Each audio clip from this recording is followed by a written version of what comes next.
French Tech. Voilà, 6h43, on aime bien, c'est l'heure de la French Tech, tous les jours dans Good Morning Business, et c'est l'homme qui valait 5,6 milliards d'euros ce matin. Enfin bon, pas tout à fait, parce que vous êtes que le patron France de Content Square, mais c'est une entreprise magnifique qui a levé 600 millions cet été, et donc qui est valorisée. C'est un beau gros bébé, une belle grosse licorne, 5,6 milliards d'euros. Bonjour Philippe Omer Dessugis, merci d'être avec nous ce matin. Bonjour.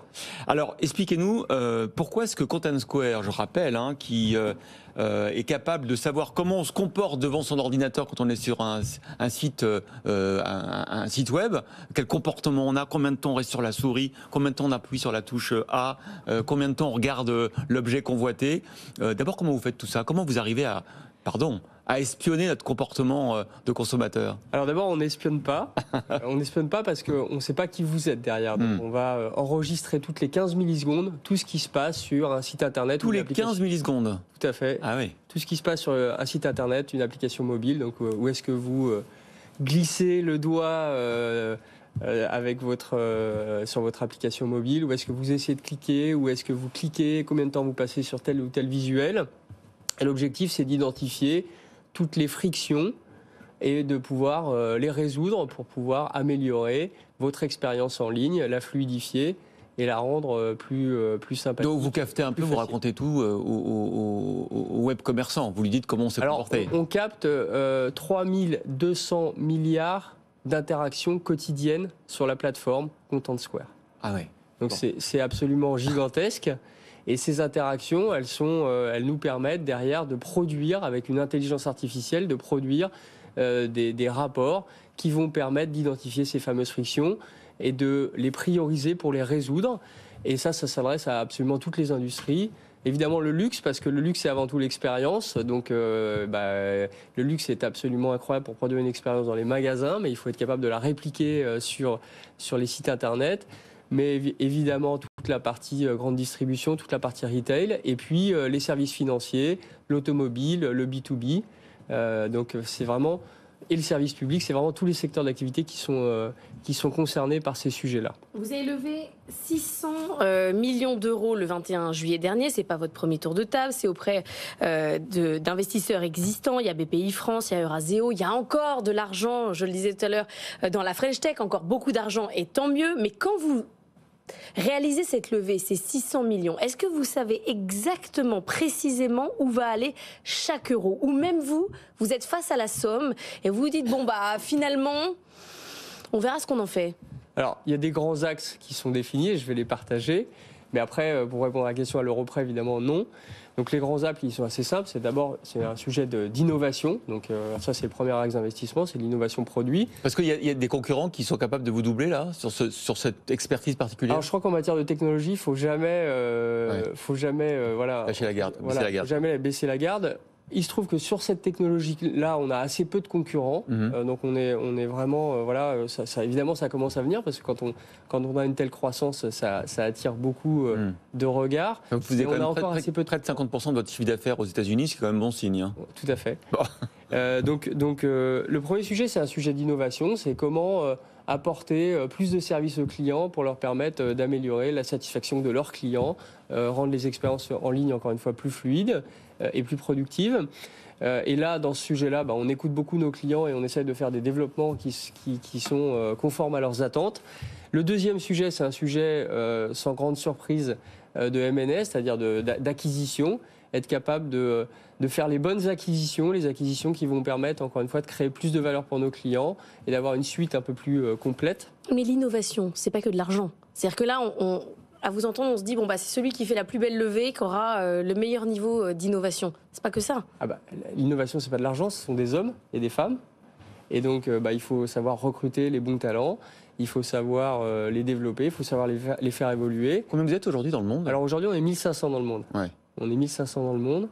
Et effectivement, le troisième sujet d'investissement, c'est le sujet du développement à l'international, notamment aux États-Unis et en Asie, et évidemment de continuer à le faire en Europe. En Asie, vous n'êtes pas très présent, moins de 5% de votre activité se passe là-bas. Pourquoi vous avez ce retard sur, vous parliez de cybercommerce, de sites marchands, la Chine par exemple, c'est un marché potentiel énorme. Alors on a une forte conviction qui est que le succès une grande partie du succès passe par notre capacité à nous focaliser sur les bons sujets plutôt que d'aller vouloir embrasser tous les sujets d'abord. Donc on s'est dit, ok, d'abord il faut bien maîtriser notre marché qui est le marché français. Ensuite, ça a été le marché européen et le marché américain. Et puis maintenant, on se concentre sur le marché asiatique, puisque quand on est une start-up, au départ, on n'a pas beaucoup de fonds. Ouais. Et il faut mieux d'abord bien maîtriser les sujets avant de vouloir tout faire.